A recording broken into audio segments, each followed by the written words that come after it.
What's up guys, my name is Ovi. Welcome back to my channel. Today I'm going to show you how I am building my desk for under $50. Now this desk is going to be massive. If you haven't noticed, it is 8 feet long, so 96 inches. The first thing you need to figure out when you're building a desk is your dimensions, of course, right? What can you fit into the space that you're going with? I'm trying to fill up an entire wall, not completely, as much as I can, and still have room on the sides for some lamps and lighting and stuff.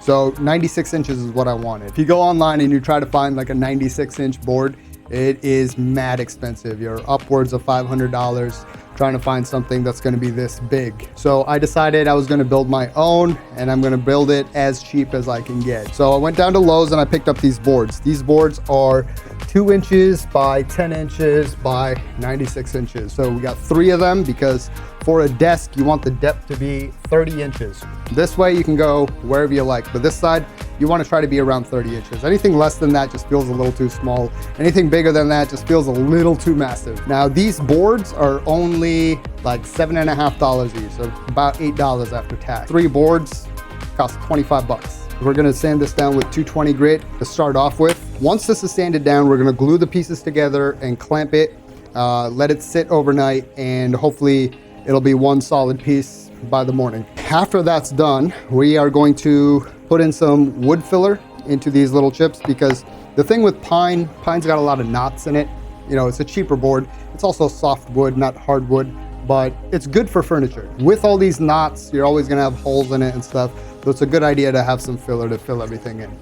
Now, you have to be careful with these fillers too, because these fillers will actually harden stronger than the pine wood is, right? So when you're sanding, you gotta be a little careful because the wood will sand faster than the filler will. Once all the filling is in, we're gonna hit it with the sander again. I'll do the 220 grit, and then we'll go up to maybe, I might go up to 800 just to get a nice smooth surface. Once we have the surface smooth, you have to clean it. And once that's done, you got to put some finish on there. So the finish we're going with is Danish oil. Originally, I wanted to do teak because I like the warm glow that you get with teak oil, but pine and teak oil do not go together. Teak oil is meant for hardwoods, right? For softwood, it creates a mess and it's no good. For pine specifically, you want either Danish oil or you want to go with linseed oil. But when I was at Lowe's, all they had was Danish, and I think Danish is a combination of linseed oil and tusk oil. I'm not sure. They have different colors you can get. You can get like a darker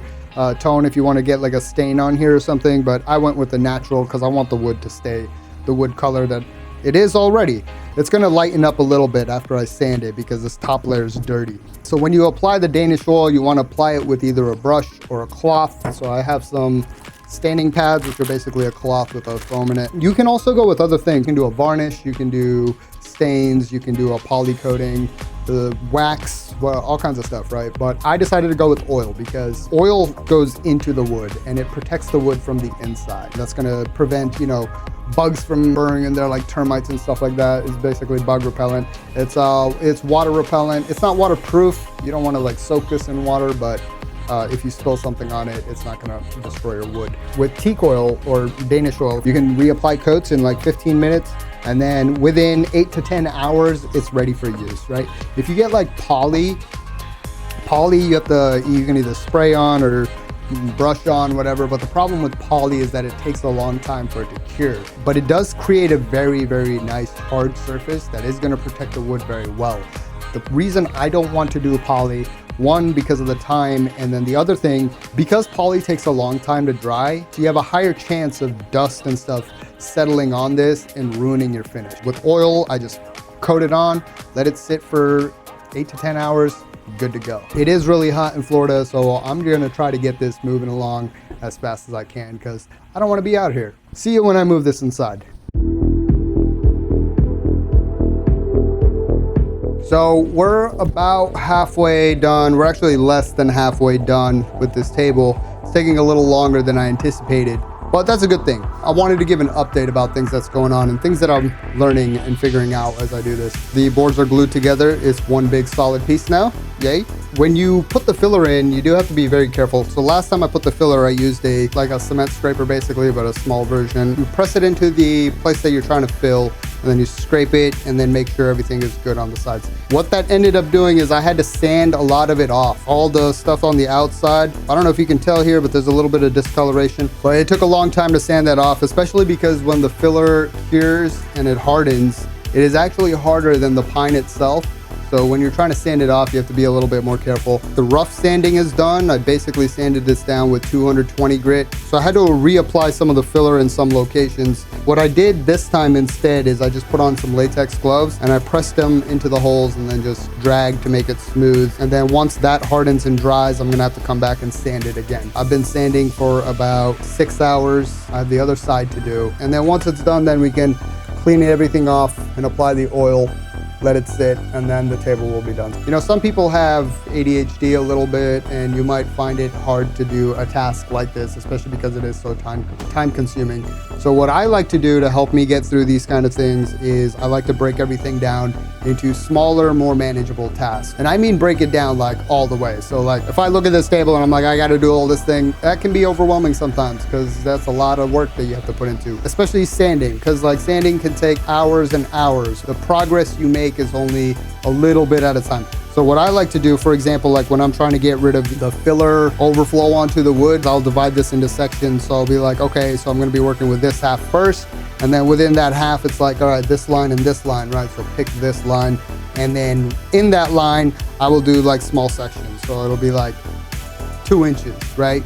Just clear out 2 inches. Once you clear out 2 inches, cool, move on to the next 2 inches. Small, manageable tasks. Once you do one, you get a sense of accomplishment, and that helps you move through the whole thing. And then before you know it, you got the whole thing done. You have to remember that when you buy a desk like this, you are paying somebody for their craftsmanship and their time. And that's why these desks are so expensive, right? If you want to go budget, guess what? That money you're saving, you're gonna have to put in the time for it. That being said, I'm gonna get back to this.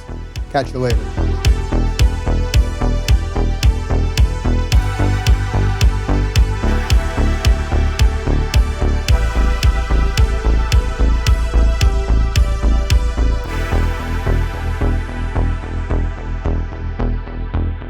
Desktop is done and completed, so we are now going to start setting things up over here. So I'm going to briefly cover the components as I'm putting things up. So we'll start off with the TV. I already have the TV mounted on the wall. This is a 50-inch Vizio. It does 4K, but it's only 60 frames a second. I'm not using it for any kind of gaming. I might play Cyberpunk on it, I'm not sure. I don't like 60 hertz anymore now that I've experienced 144, but for right now that works really good as a secondary monitor. And then over here, these are the Ikea Alex drawers. They're very, very popular. You'll see them on a bunch of builds that people do for their room setups. I like them a lot. I actually got these for free. I just picked them up because somebody was getting rid of them. But they're very nice drawers. They're very sturdy. They're very heavy. And they work nice, they look good. So that's what the desk is gonna go on top of. If you're gonna put your desk on here, a lot of people like to put risers to have their desk up a little higher. I don't need my desk up a little higher. It's gonna interfere with where my TV is mounted. So I'm using these felt pads right here, and these are gonna go on top of the Alex drawers. So since my desk is 96 inches, I wanna make sure that the center point is going to be right at, 48 inches.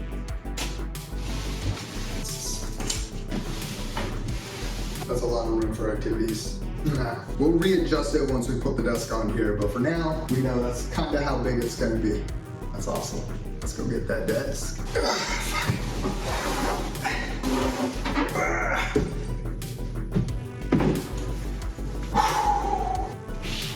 It's a lot heavier than it looks. A 6-inch gap here, 4 inches. 4 inches. Sorry, a little bit of perfectionist in me. There it is. But this is the monitor arm I have. One's for the monitor, one's for the laptop. It swivels around. It's honestly pretty cheap. I think it was like $80 or something like that. It does the job, but I do have some complaints with it. Like once you put the monitor, like the height adjustment is very, very difficult because it's on this hole. And then the laptop height adjustment, same thing. I had to flip this one around so that it's at a proper height. One thing I don't like, these support pieces, they have no padding. If I over tighten this, it's gonna leave a mark. The one good thing I do like about this though, it comes with the VESA mount adapter, so that's on the back of my monitor, and these are like quick disconnect, so it just slides in, and then when you want to take it off, you just press the lever and it pops, but it slides right out, and that's actually very convenient. It is also nice that it's got this cable routing port, so it holds the cables through here, and then on this side, this piece just slides off. Somehow, there we go, slide more, and then the cables get routed through there. You put this piece over the cables, it makes it look nice and clean. For my monitor, I have an AOC. This is the VESA adapter that's on the back. So there you go. It looks like that. You just press this and it pops right out. It's very nice. This is a 27-inch monitor. It does 1080p. That's all I need. For the PC, we have a custom build. For my gaming mat, I have the Corsair gaming mat. It's the large version, but not the extra large version. I kind of wish I got the extra large version. It's the same length, but it's a little thicker this way. What I do like about this one, it does have a hydrophobic coating on it. So if I spill any drinks or anything on there, or when you set a drink down and it makes the drink rings, you don't have to worry about it because it just wipes right off. For my keyboard, we have the Logitech G915. This is the wireless version. The wired version is a little bit cheaper, but I went with the wireless because I use this for both the PC and the Mac. This is the Lightspeed connection, so you hit, that's why it's connected to the PC. There's a little dongle, it goes into the back of the PC. So this connects to the PC, and then Bluetooth for the Mac. When you switch in between them, it's instantaneous. So you don't have to wait for a Bluetooth connection or anything. I don't know how they do it, but it's instant. For a mouse, we have the Logitech, what is this? We have the Logitech Mx Master 3 for Mac. So I originally bought this when I just had the Mac. I really love this mouse because when you're using Blender or doing your editing for videos and stuff like that, or using Logic Pro, this wheel right here, this is the make it or break it part. This makes your life 10 times easier when you're doing any kind of professional type work. And the cool thing with this mouse as well is just because it says it's Mac doesn't mean it's just for Mac, right? I have it hooked up to the PC, I've been using it on the PC. But I did find out that, you know, for gaming and stuff like that, this is not that good, right? It feels really nice when you're doing productivity stuff, but it just doesn't have all the right buttons for gaming and kind of shoot and stuff. It doesn't feel exactly right. So I do have another mouse. But I also have the Razer Deathadder. This is very old. It's a few years old. It's the Deathadder Chroma, so it's got lights on it and stuff. It is a USB mouse. I like having a USB mouse because, you know, in case you accidentally turn off Bluetooth on your computer, which I've actually done a couple times now, it's nice to have something that you can plug in and it'll work. So this, I'm gonna put on the desk because this is my guitar holder, but this one's really cool because it's got a clamp and you can clamp it to the desk. Very nice when you're like practicing guitar or something. You don't want to have to go all the way to the stand or put it up on the wall. You can just put it on your desk and set it in something so it doesn't fall over. So I like having this on my desk. So for the mic stand, this is made by Newer.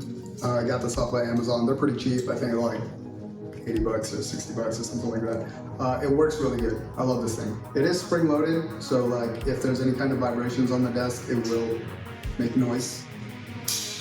Right, and that can be picked up by your microphone, so you do want to be a little bit careful with this on how to use it. I'm using it with this mic right here, which is the Elgato Wave 1. It's a good mic, it's got good reviews. I use it for when I'm talking to people, when I'm gaming, and that's about it. I haven't really used it for any kind of music production or anything like that, so I don't know how well it does. I'll probably make a video on it in the future, we'll see.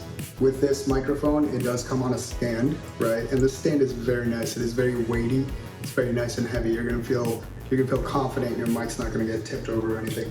But it does come with this shoe adapter over here so that you can mount it onto any kind of boom arm. These I really hate, but that's all I got right now, so this is what I'm using. This is the Logitech Z506. A lot of people actually really like this.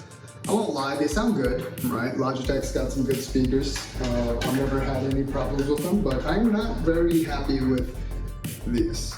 These are for surround sound. I actually don't even have all the surround modules. I'm using just right and the left. I think I am actually gonna put this on my desk. I'm gonna see how that sounds because I've had this on the carpet and it doesn't sound very good.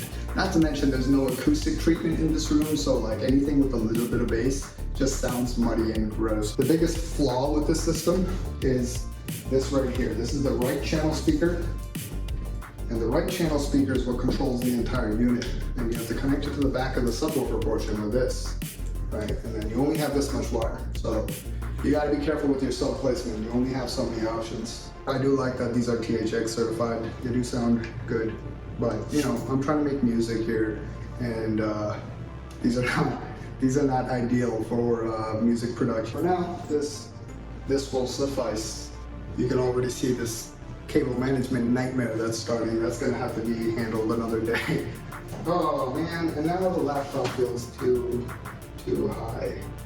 I think officially what that's saying is that the monitor arm I have is not working for me. I like that a lot better. That's gonna work. Plus I can adjust the height as I need to. I like height adjustment more than back and forth adjustment, so that monitor arm's not working for me. For the laptop, this is my laptop stand that I have designed and 3D printed. This one's just a prototype. There's another version that's better, and that one's on my Etsy shop, so I'll put the link below if you want one. But since this one is kind of trash, but it works, so I'm gonna use this. For my music stuff, I use a Focusrite Scarlett 2i4. So I've had this thing for like, I want to say like 12 years, and this thing is super reliable. And also, like, if you have audio coming out of this, the quality is just way better because it has like a built-in DAC, which is a digital to analog converter. So analog always sounds better than digital. So this I actually just keep hooked up to my laptop, and then all the sound goes into the same speakers, but this allows me to control the volume coming from my laptop separately than what's coming from my PC. And then for games, I use either mouse and keyboard, or I use an Xbox game controller. For the charger for it, I like this one. This is made by Fossman, and they have a white version, and you get the white version. But this holds 2 batteries, right? So you put the batteries in here, and it'll charge 2 batteries, and then you have the batteries on the controllers. It'll charge the controller on top of them too, so you can charge 4 batteries at the same time. All right, so obviously there's gonna be more tweaks and stuff that I'm gonna be doing, but for now, the desk is set up and it's ready to go. We'll cover more things in other videos, but I have to go back to work, so till next time.